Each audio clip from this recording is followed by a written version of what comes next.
Welcome back. And now for the news in detail. The UN Aid Agency for Palestinian Refugees says Washington's Middle East peace plan will spark further violence. Speaking to media in Geneva, agency head Christian Saunders said the UN has serious concerns over the US plan, which seeks Jerusalem as Israel's undivided capital. He said the agency is taking contingency measures to boost assistance in the occupied territories. This comes as thousands of Palestinians are taking to streets in protest against the US plan. US Special Envoy Zalmay Khalilzad has appreciated steps taken by Pakistan for the Afghan peace process. This he said during a meeting with Pakistan's Foreign Minister Shah Mahmood Qureshi in Islamabad. Qureshi said the peace deal between the Taliban and the US will pave way for an intra-Afghan dialogue. He said Pakistan will continue to play its role for regional peace. Khalilzad also met Pakistan's Army Chief General Qamar Javed Bajwa and discussed the Afghan reconciliation process and regional security.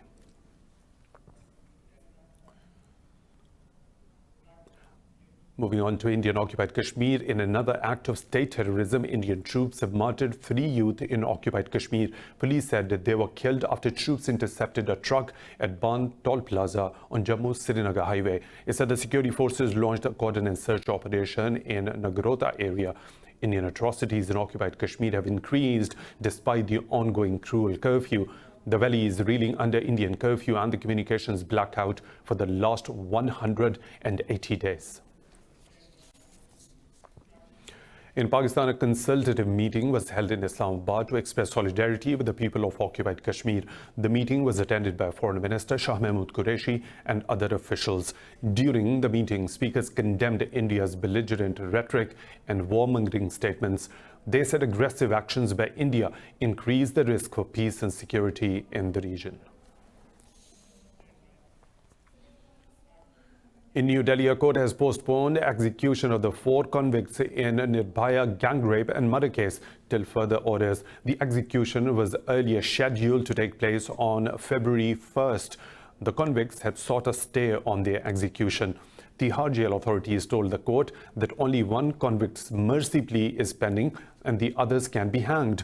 The convict's lawyer argued that according to rules, when 1 convict's plea is pending, the others cannot be hanged. Nirbhaya's mother said she will continue her fight till the convicts are hanged. The Pentagon has confirmed the number of US troops injured by an Iranian missile strike in Iraq has risen to 64. US President Donald Trump said no troops were injured after January 8 air raids onto Iraqi bases housing US troops. A Pentagon statement said American soldiers have been diagnosed with mild traumatic brain injury. It said no Americans were killed in the incident. Earlier, the Pentagon said 50 soldiers were injured in the Iranian strike.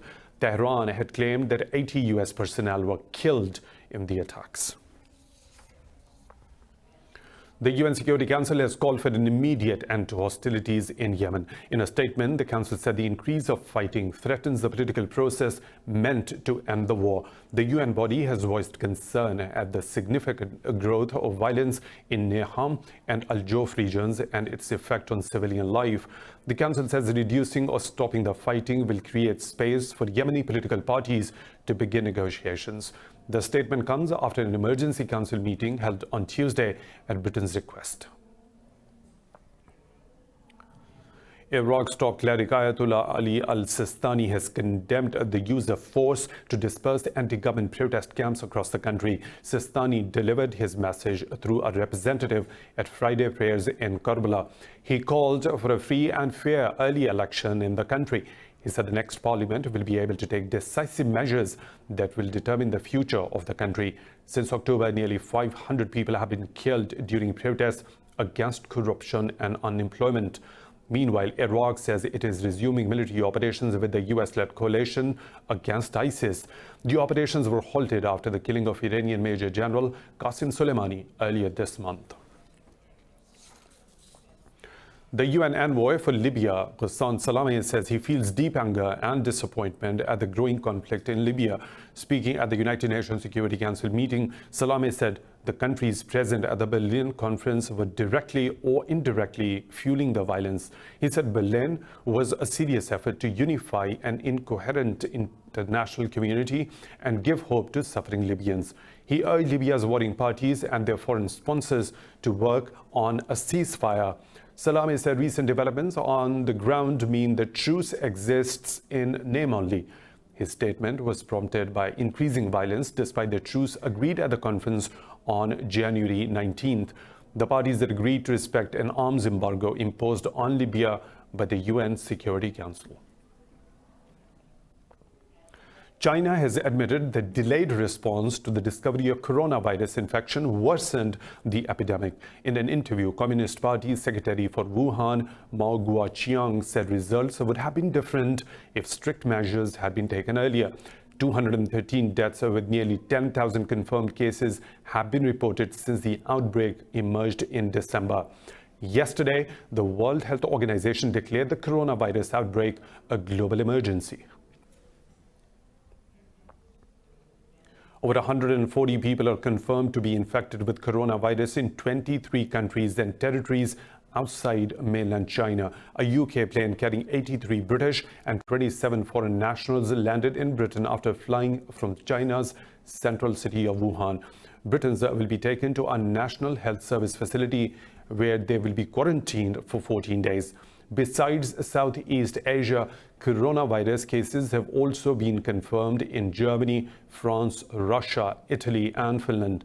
Canada and America have also confirmed coronavirus cases.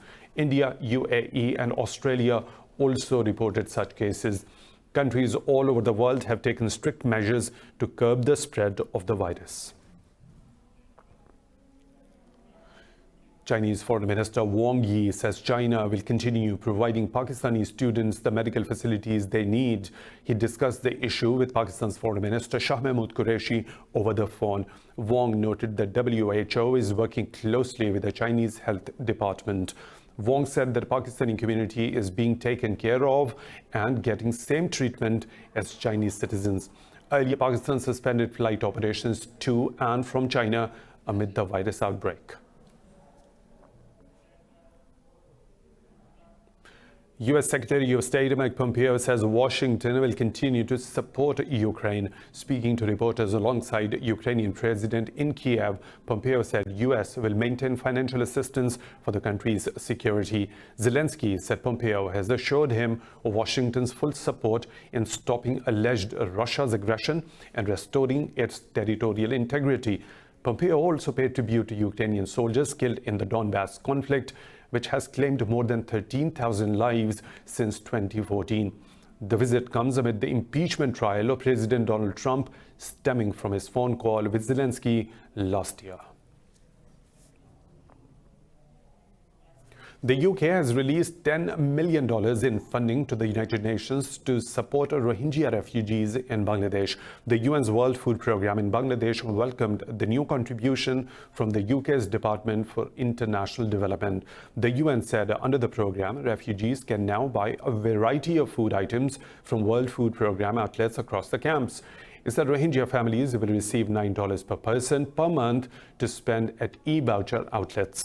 Amnesty International says over 750,000 Rohingya refugees have fled Myanmar to Bangladesh. The Myanmar army launched a crackdown on the minority Muslim community in 2017.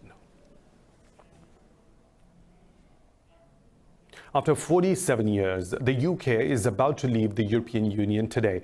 Britain's Prime Minister Boris Johnson will hold a cabinet meeting in Sunderland and later hail the dawn of a new era in his Brexit speech. In a historic address to the nation, the Prime Minister will promise that his work to reunite Britain begins immediately.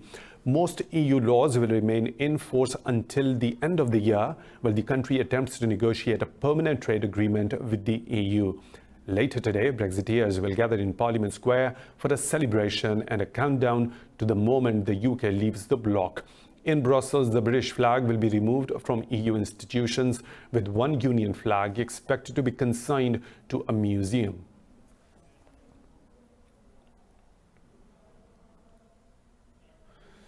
Scottish National Party leader Nicola Sturgeon says she is ready to step up the campaign for Scottish independence post-Brexit. In a speech in Edinburgh, Sturgeon says the party has the political support to hold another referendum. She was referring to the 3 previous UK Parliament elections at which her party won majority backing in Scotland. Earlier this week, members of the devolved Scottish Parliament voted to back her calls for a fresh vote, which she wants to be held as early as this year. But UK Prime Minister Boris Johnson has rejected the party's request to formally transfer powers from London to Edinburgh for the referendum. Welcome back. Meanwhile, in Italy, people on board a cruise ship have been allowed to disembark. A Chinese passenger with symptoms of coronavirus was tested negative. Health Ministry said samples were tested in Rome's Spallanzani hospital that specializes in infectious diseases. Earlier, Civitavecchia's mayor barred around 6,000 people from disembarking the ship until medical tests were carried out. Meanwhile, Italy's Prime Minister Giuseppe Conte confirmed first 2 cases of the virus in the country. Conte said the government has decided to close air traffic to and from China.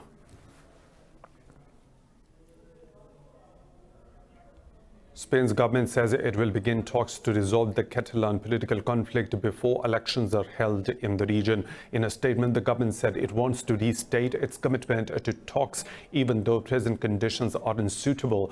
Earlier, the government postponed negotiations until after the polls. The talks were a precondition for the Catalan separatist party, ERC, to aid Prime Minister Pedro Sanchez's recent investiture. The PM's decision to delay talks drew sharp criticism from Catalan politicians. Support from the ERC is crucial if the government's budget proposal are to be approved by the parliament. In the Democratic Republic of Congo, 24 people have been killed in attacks by the rebels. Officials say the Allied Democratic Forces militia targeted the towns of Mantubi, Mamouve, Malolia and Avali in North Kivu province. They said 11 people were shot and killed in the village of Mantubi, while attackers set fire to vehicles in Mamouve. Earlier on Wednesday, 36 people died in a suspected rebel attack in the Beni region. Rebels have killed over 300 civilians since Congo's military opened an offensive against armed groups in the area last October. Australia's capital territory, Canberra, has declared a state of emergency while massive bushfires rage south of the city. Officials say it is the worst fire threat in nearly 20 years, with the main blaze burning over 18,500 hectares. Australian Capital Territory Chief Minister Andrew Barr says the emergency will remain until Canberra is at rest. Officials said the searing heat and dry winds will worsen bushfire conditions in New South Wales and Victoria states. Meanwhile, Australia's government has increased supplies of natural gas and renewable energy as part of a $2 billion deal with New South Wales to cut carbon emissions. Since September, Australia has been fighting bushfires that have killed 33 people and 1 billion animals. Brazil's President Jair Bolsonaro has visited the southeastern flood-hit areas where the death toll stands at 54. Officials said the region has recorded the heaviest rain in 110 years. Disaster officials say 45 people are dead in Minas Gerais, while 9 others were killed in neighboring Espírito Santo.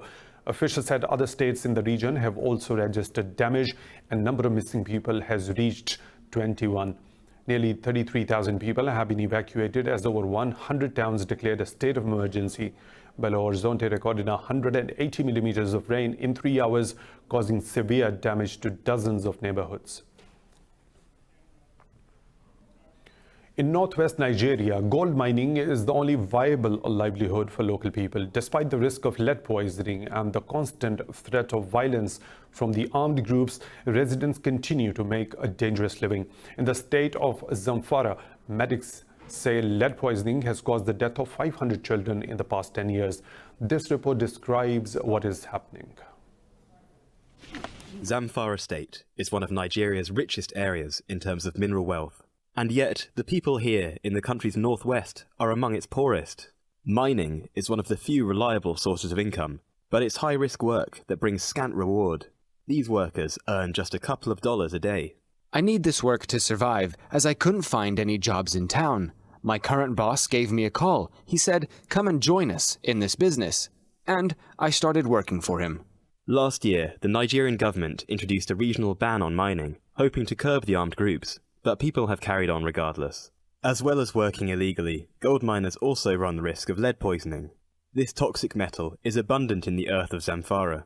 Its vapours escape into the air during mining, often near residential areas. Each week, this clinic treats children suffering from its effects. In some patients, the levels of lead in the blood are 250 times higher than the limit tolerated by many doctors. The way to address this once and for all is to ensure, again, that exposure is completely curtailed. No residential activity when it comes to mineral processing, and that all the miners that are mining should practice good hygiene. In the past decade, more than 500 children have died from lead poisoning. Though officially banned, mining looks set to remain a vital part of this region's economy, and much more remains to be done to regulate safety standards in the industry and to end the ongoing conflict surrounding access to the mines. In Egypt, archaeologists have discovered centuries-old tombs belonging to priests in the southern governorate of Minya. The Ministry of Antiquities says 20 more coffins unearthed at the site at Al-Ghuraifa date back to 2,500 years. More on the discovery in this report. Centuries ago, Amarna, which is now the Egyptian governorate of Minya, was briefly the country's capital during the life of Pharaoh Akhenaten. Now, archaeologists survey and dig dozens of sites in the ancient city. One of their discoveries has huge potential: 16 communal tombs belonging to the high priests of a god called Jehuti. These are 9 sarcophagi that are intact, not opened before. We opened them and found the mummies and the amulets, 9 sarcophagi in shafts. Secretary General of the Antiquities Council, Mustafa Muziri, describes what has been found so far. 16 tombs and 20 stone sarcophagus, very good quality of limestone. And at the same time, we found more than 10,000 statues of Shawabti made out of faience. We found also 8 sets of the canopic jars. Many hope these sites will soon have a new life and bustle by attracting tourists and the much-needed revenue they bring. In Portugal, a small district on the capital city Lisbon once labored under a reputation as a no-go zone because of its high crime rate. Now it has been transformed and has become a tourist magnet. Find out what happened in this report. The Mocho district in Lisbon used to be considered one of the city's most dangerous suburbs, plagued by violence and drugs, where even taxis refused to go. But street art has transformed the housing project and the lives of its 2,800 inhabitants, with guided visits now organized in the former ghetto. These works of art in our neighborhood have allowed us to project ourselves into the world. People come here, they want to know us, to hear our stories, to understand our world. Before, we were like invisible territory. Nobody saw us. Nobody was interested in us. Today, all that has changed. In 2014, the town hall organized the district's first street art festival and offered to paint some of the building's walls. Since then, the event has taken place every year and the district now boasts more than 120 murals. About 100 Portuguese and international artists have taken part in turning this neighborhood into an open-air street art gallery. I think it's very important, both for those who come and for those who live here. It's good that there is awareness on both sides that things can be different and that all of us can contribute to creating a different atmosphere. The murals have also raised awareness on topics like racial discrimination, children's rights, multiculturalism.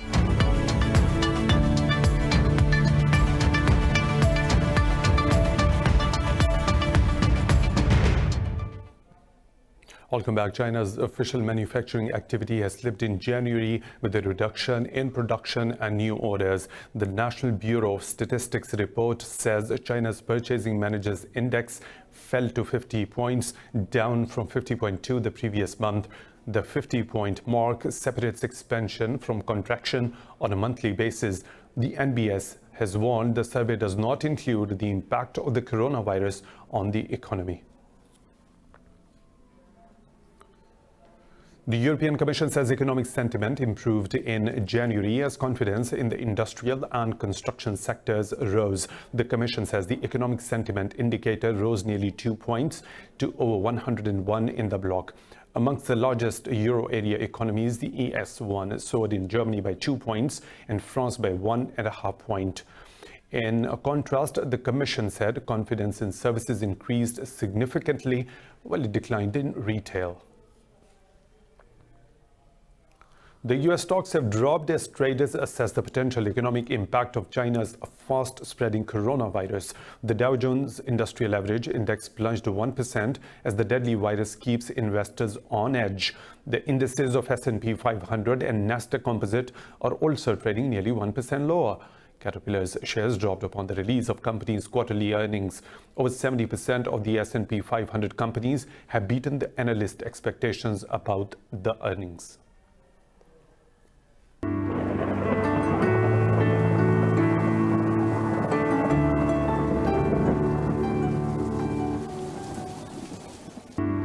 Now the weather situation from around the globe.